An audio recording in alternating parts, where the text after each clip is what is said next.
Hey guys, so today we're doing a transmission service on this 2011 Jeep Liberty, and I'm just going to jump underneath and show you the bottom of it real quick. That way you know what you're going to be dealing with. You're just going to need a 10mm socket and like a small extension, and you'll be able to get to all of them. This transmission pan is so rusted that it's leaking oil slowly, and so we're changing the pan and the filter and the oil. Right here is where transmission dipstick usually is, but it just has a cap on it.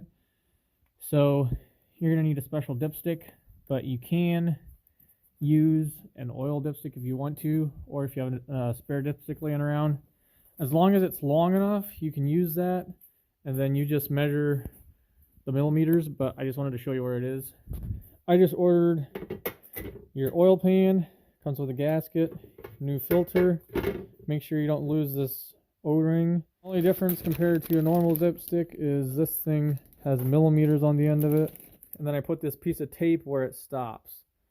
That way I don't push it in further than the tape, because if you push it in too far, it's going to bend, and then you might not have an accurate reading.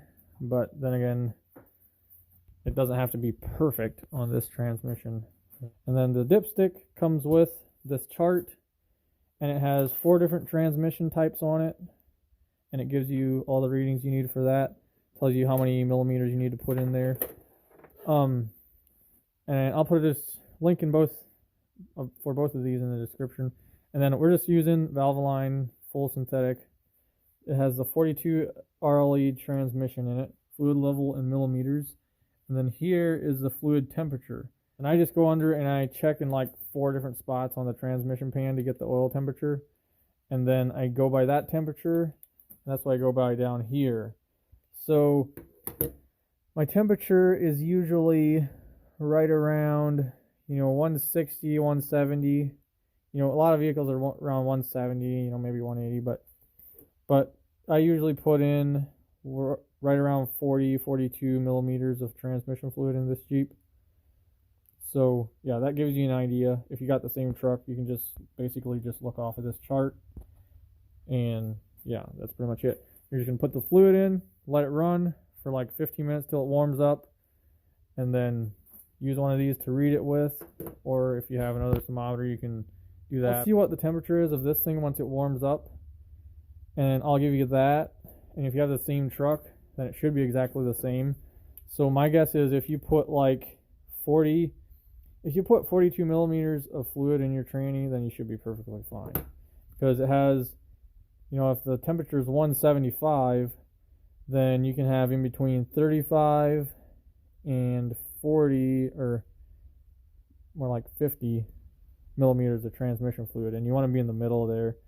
So you got a lot of play in there, as far as what your level is. So it's not a very picky transmission like BMWs and some stuff like that. So anyway, now we're just going to go under and take that pan off.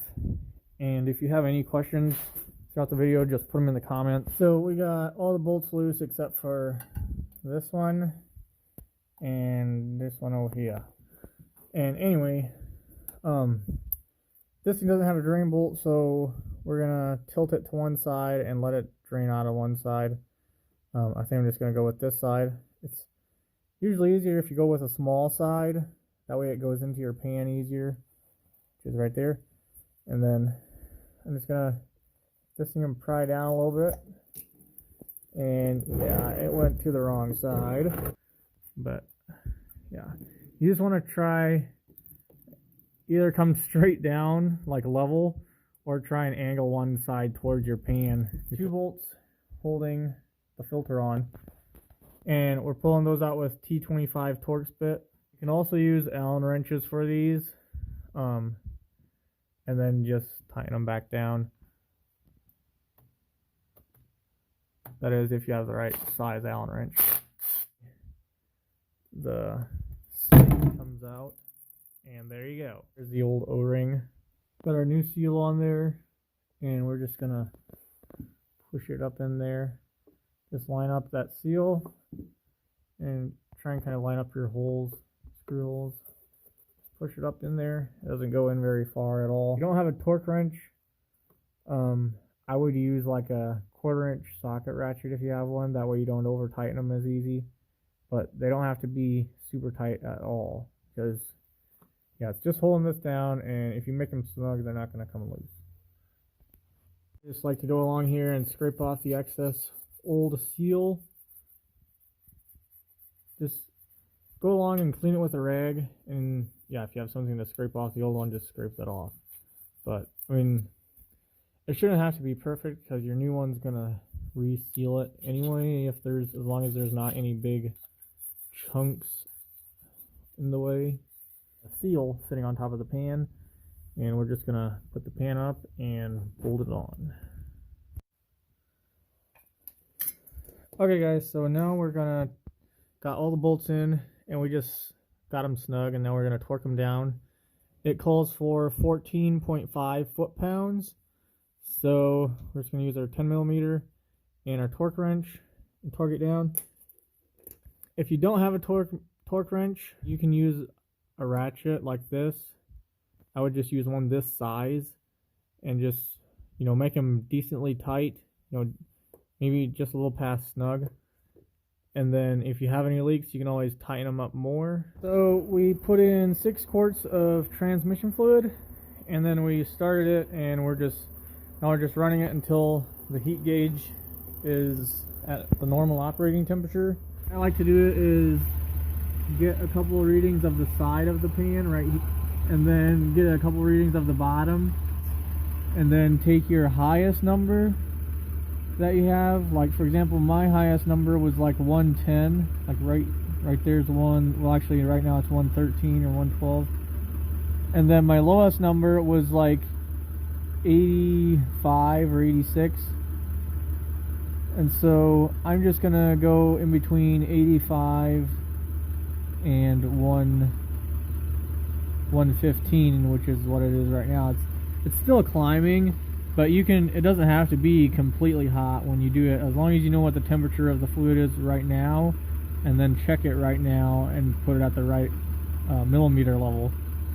If my transmission fluid is 100 degrees, and I just come up, and yeah, they basically have these 3 lines. It can be anywhere in between these 3 lines. So if mine's 100, right now, when I checked it, it was like 32 millimeters, which would be perfect. So yeah, that's just what I did. It's 100 degrees, and I checked it, and it's 32 right now. I put in 6 quarts of fluid, and that's it, guys. Just put my cap back on and make sure everything shifts right when you drive it.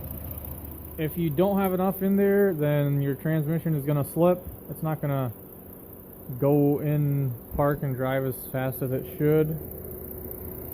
But yeah, if you have any questions or comments, just put them down below, and I can answer them, or somebody else can answer them. And if you know anything about this, or you have any tips, just put them down below to help everyone else out. Thanks for watching, and stay tuned.